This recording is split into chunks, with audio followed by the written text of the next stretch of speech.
Congo. Yahweh, Yahweh, batela mikongo. Yahweh, Yahweh, benisa mikongo.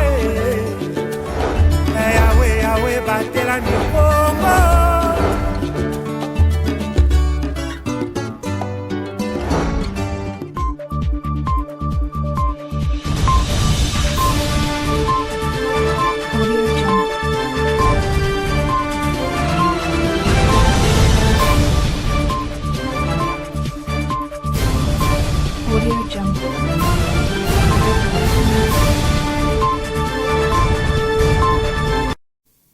C'est l'heure de vous informer, mesdames et messieurs, bonsoir et bienvenue dans ces journaux.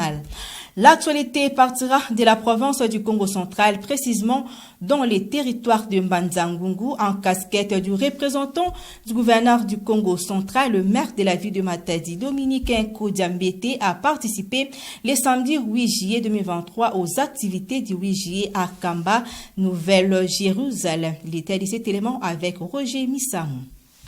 Le maire de Matadi, Dominique Nkodiambete, a représenté les gouverneurs de province le samedi 8 juillet 2023 au culte d'action des grâces marquant le 31e anniversaire de la disparition physique de son éminence Diangenda Kuntima Joseph, troisième fils de papa Simon Kimbangu et maman Mouiloukia Wanganzitani et premier chef spirituel de l'église kimbanguiste. L'autorité urbaine de Matadi a reçu des honneurs dignes d'un représentant du gouverneur dans la cité sainte de Nkamba, Nouvelle-Jérusalem. Représentant du gouverneur du Congo central, les unités d'honneur sont rendues au pays à l'occasion du fête du 8 juillet 2023 en Kamba, Nouvelle-Jérusalem. Je vous invite à passer le détachement à l'effet.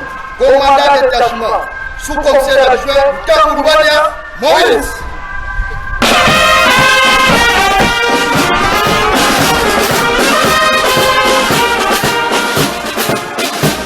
Un accueil chaleureux lui a été réservé avec son épouse Nénette Makayankodia avant d'accéder dans ce majestueux temple d'Nkamba, 37 000 places assises. Après avoir suivi la prédication, les représentants personnels du gouverneur du Congo central s'est adressé à la communauté kimbanguiste du haut de la tribune.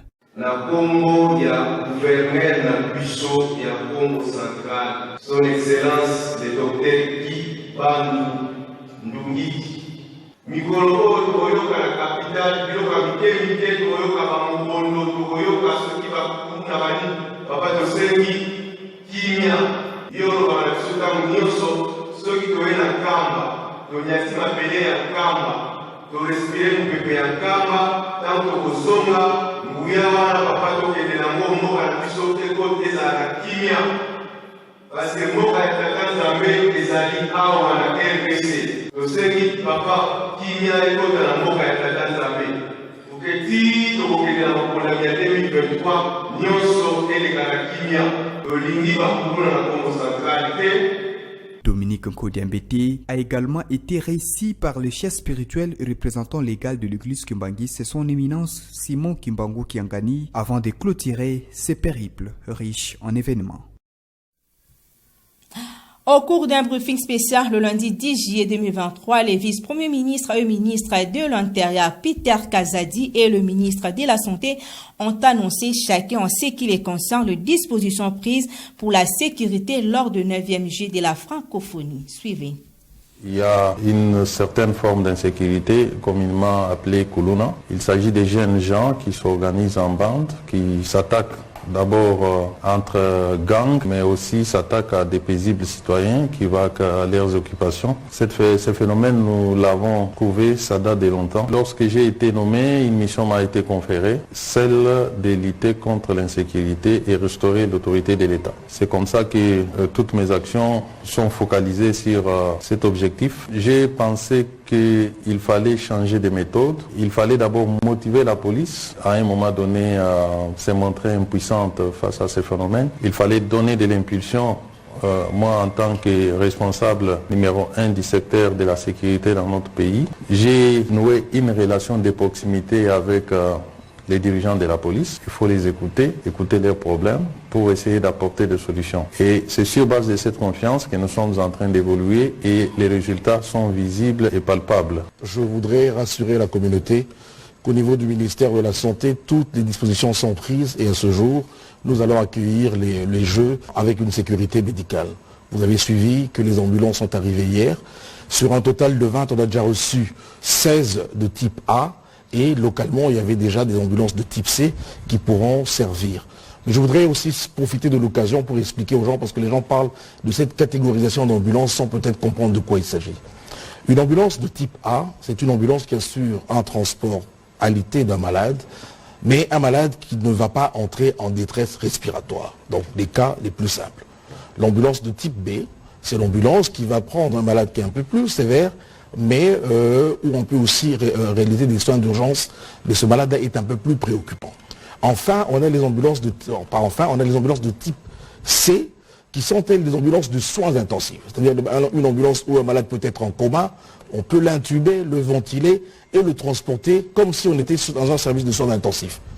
Ça existe déjà au pays. Enfin, on a des ambulances de type D qui sont, elles, des ambulances destinées à prendre plus d'un malade. Voilà. Pour ce qui est des Jeux Olympiques, la norme de l'EIF nous exige d'avoir des ambulances de type A et nous avons le plaisir de vous annoncer qu'elles sont déjà arrivées et stockées à Kinshasa. Tout à fait. Autre chose dans ces journaux, la réforme de la justice en République démocratique du Congo et les soucis majeurs des citoyens congolais et les chefs de l'État qui ont observé la détérioration dans ces secteurs à travers plusieurs dossiers judiciaires jugés louches. Les détails de cet élément avec Falon Kingi.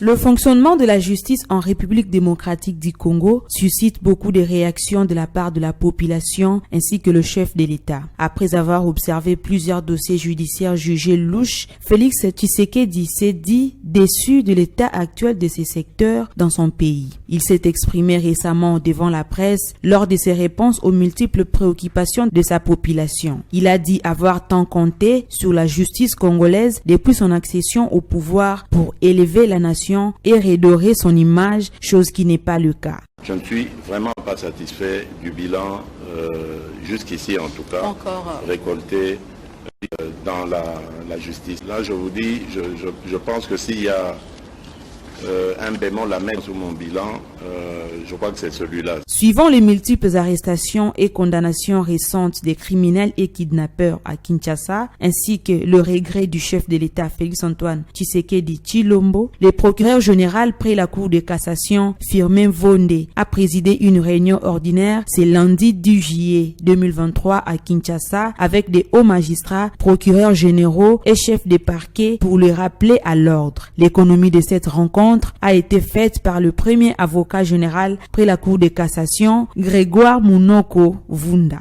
Le procureur général demandant aux procureurs généraux, et eux à leur tour ils vont transmettre ces instructions au procureur de la République et au chef de parquet, de faire le rapport des faits saillants qui défraient la chronique, l'actualité. Eux doivent faire le rapport écrit et les mesures seront prises pour ça. Il a ajouté que dans chaque parquet général, il va déléguer un magistrat du parquet général près la Cour de cassation pour seconder, en quelque sorte, les PJ. Depuis quelques années, l'administration de la justice congolaise fait objet de plusieurs critiques, tant sur le plan national qu'international. Sur le plan continental, malgré son état de santé jugé inquiétant, le président gabonais Ali Bongo a annoncé sa candidature à la présidentielle pour un troisième mandat après 14 ans au pouvoir. Un élément de nos confrères de TV5 Monde. J'annonce officiellement aujourd'hui, je suis candidat.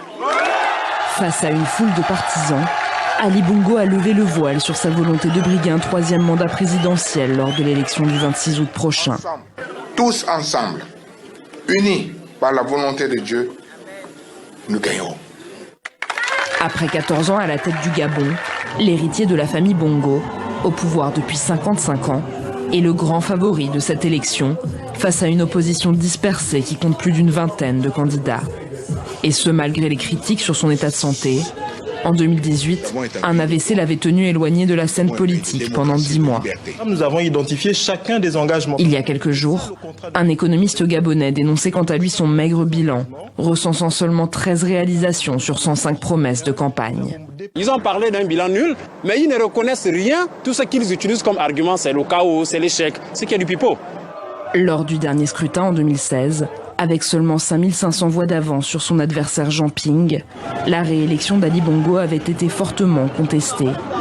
Son concurrent avait dénoncé une élection truquée et des violences avaient éclaté à Libreville, causant la mort de 5 personnes selon le gouvernement, tandis que l'opposition évoquait une trentaine de manifestants tués par la police. La sagesse aurait commandé à Ali Bongo de demander pardon aux Gabonais et de s'en aller tout simplement que de forcer la main des Gabonais alors que nous savons qu'il n'a jamais gagné une élection. L'ancien ministre et principal adversaire d'Ali Bongo, Alexandre Barraud-Chambrier, a quant à lui été investi par son parti ce dimanche. Parlons sport pour clore cette édition du journal. Le léopard locaux senior Messier, duc de la loi à Luanda, en Angola, où se joue la 10e édition de l'Afro-CAN depuis le 8 juillet dernier. La RDC a remporté toutes ses rencontres du groupe D face au Cameroun et au Mozambique et a obtenu son ticket pour la suite de la compétition. Rivantiala nous en fait les points.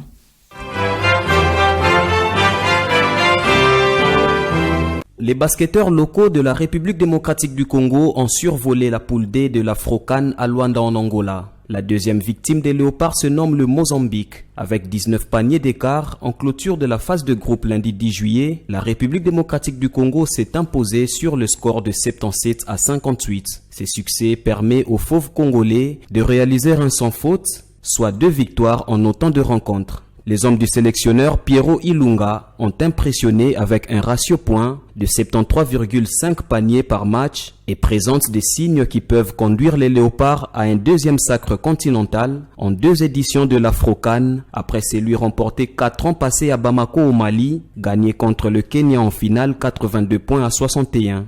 Après une grosse démonstration de force en groupe, la République démocratique du Congo sera face au vainqueur du match de barrage Nigeria-Gabon ce mercredi 12 juillet en quart de finale de la compétition. On va essayer de récupérer d'abord totalement tous ces joueurs qui ont eu assez de temps de jeu. On va essayer de tourner l'équipe en quart de finale tout en sachant que après les quarts de finale, on doit penser à la demi-finale. Donc on doit vraiment tout mettre en œuvre et chercher une bonne gestion et une bonne rotation de l'équipe. La suite de l'Afro-CAN annonce les demi-finales pour le vendredi 14 juillet prochain et la finale dimanche 16 juillet 2023. À noter que la compétition a débuté samedi 8 juillet dernier.